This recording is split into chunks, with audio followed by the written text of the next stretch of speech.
Hello, this is Michel Leviathan Sorbet and you're watching a new episode on the Wojennik TV YouTube channel.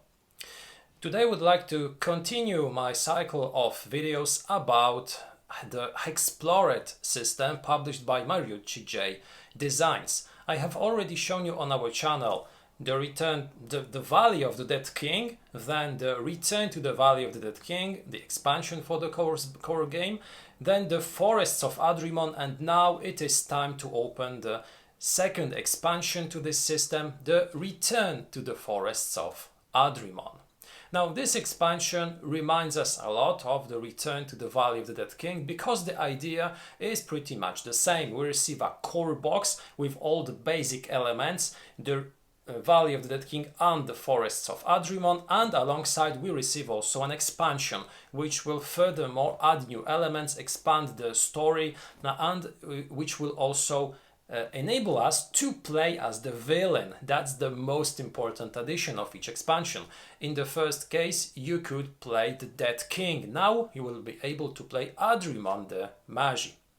The game, as it was the case with the previous ones, was created by Jonathan Mariucci, by Nathan Loss and Kat Kimondri, and it was published by Mariucci J Designs thanks to a successful Kickstarter campaign.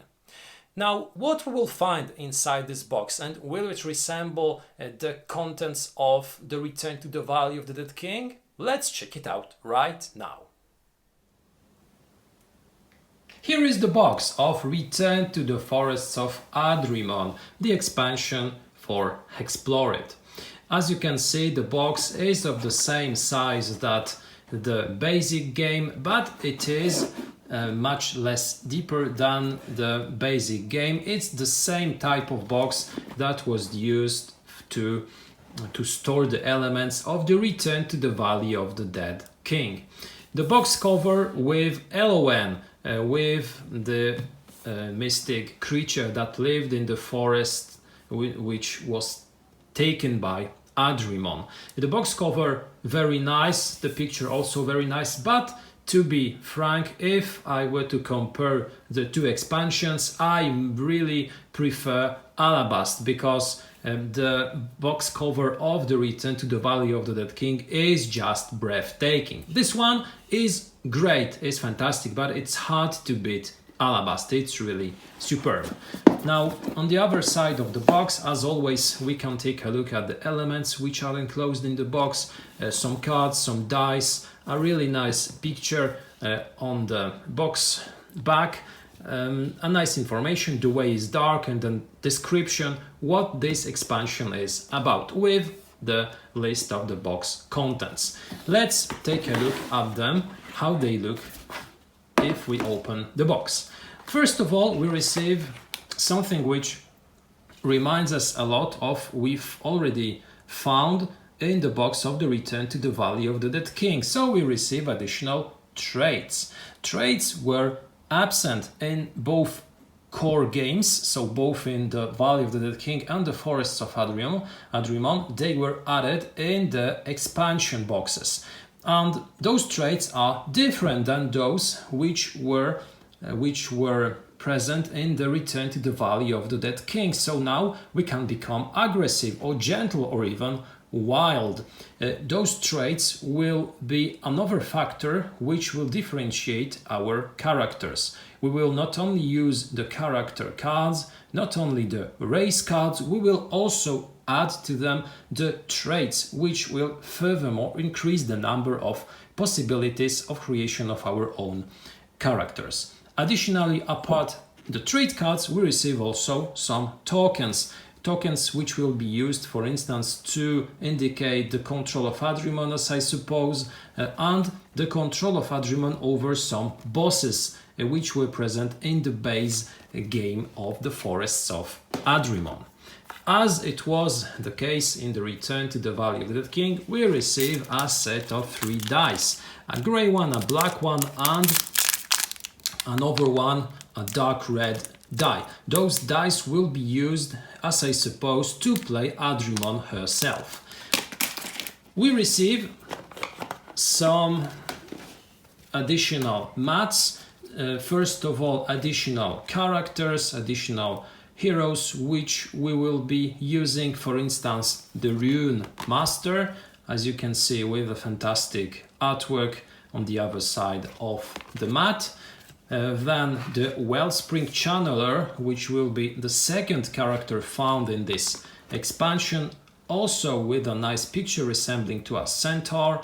And the third one is the Realm Crosser. All of these characters are, as I believe, much stronger in solo play, because as it was the case of the Return to the Valley of the Dead King, the characters enclosed in the expansion were pretty strong, and as you can see, the vitals of this character are really huge.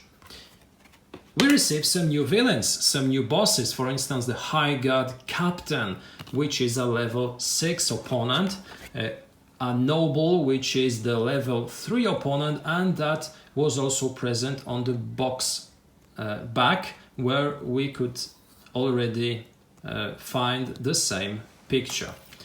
We receive a level 8 opponent, the Hyperion, which resembles to a Sentinel from X-Men or another robot from a Transformers movie maybe. And as I believe, although his parameters do not seem to be very strong, he will be a very difficult and tough opponent.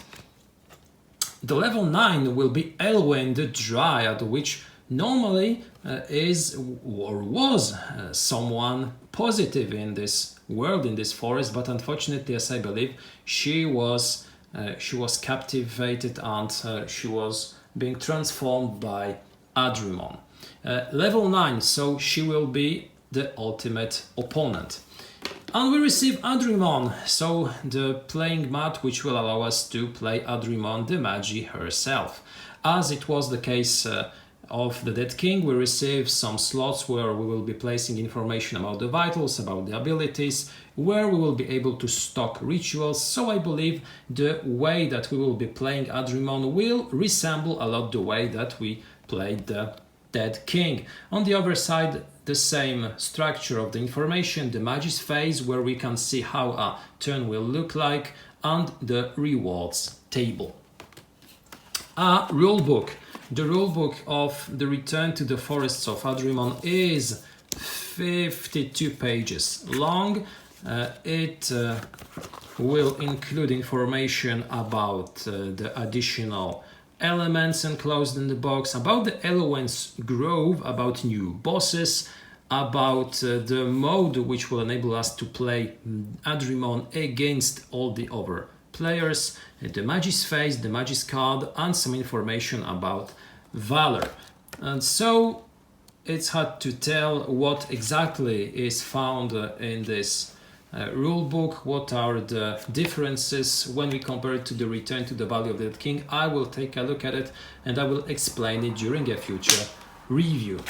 We receive also some smaller cards, as it was the case of the Valley of the Dead King, or rather the Return to the Valley of the Dead King. So new races, for instance the Spider-Kin, the Treant, and additional cards which will be relics or legendary encounters, which will enable us to receive some additional items. We can be a Moon Elf, a Forest Guardian, etc, etc, an Ivy Knight, a Shroomer, and the ultimate race found in this expansion is the Feathered Dragon, a rare race, which, as you can see, is hilarious when it comes to the modifiers of our base parameters. We can receive +8 energy from the game's start, so that's really powerful. The additional cards, as I said, also include relics, additional encounters, so those will be used during gameplay. We will run onto those encounters while drawing cards from the different decks. And when it comes to the cards, we receive first of all a deck of cards which will be added to the decks used in the base game. As you can see, the cards cover show us to which deck we should put those cards to. They really resemble what was present in the core game, but we also receive additional power-up cards which as I believe will work the same way as in the Return to the Valley of the Dead King. So for instance, we will receive trade bonuses or even an upgrade of all our stats, which is pretty powerful. The second deck of cards included in this expansion is, as I believe, the deck associated to Adrimon. So we will receive a deck of cards which will enable one of the players to play Adrimon the Magi, and of course her goal will be to defeat the players which will be trying to overcome her during the journey. And that's it when it comes to the content of the box of the Return to the Forests of Adrimon. Let's pass on to a short conclusion.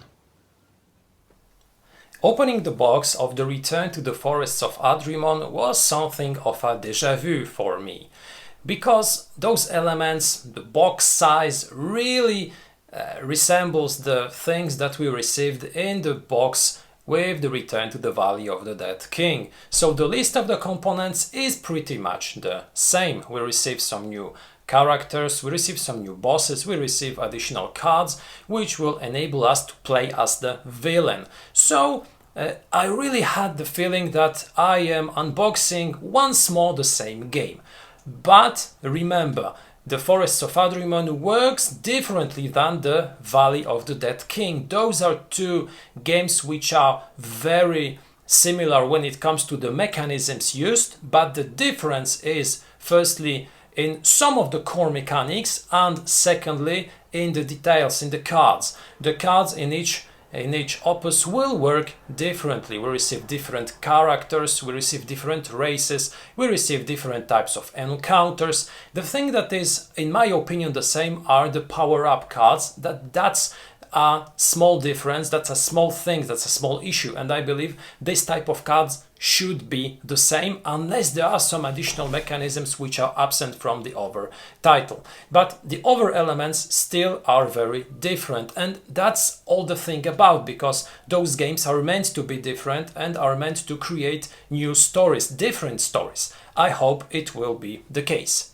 Now, one thing that really interests me is the fact that while unboxing the Forests of Adrimon, I have mistakenly said that the Reaper miniature that we receive is the Adrimon's miniature. But in fact, this is not the Adrimon's miniature, it's our band miniature. Adrimon is somewhere in her citadel. So I am curious to know how, while using the expansion and playing with the villain, we will be moving our hero, because in the Valley of the Dead King we received two miniatures, and one was the hero's miniature, the second one was the Dead King miniature. While playing against the villain, each person had its own miniature. Here, I believe the heroes will be using the miniature which I mistakenly have taken for Adrimon, whereas Adrimon should move, well, what should she move? Are those the tokens, or does it work in a different way? Maybe Adrimon stays in her citadel and she uses those tokens to move around the board. I will see that during the reading of the rules, because that's something which really interests me. I will present this expansion one more time during a review, but until then I invite you to look at our other materials concerning HEXplore. We have plenty of them on our channel. I hope you will have a great day. Check our Facebook and Instagram accounts too, and see you next time.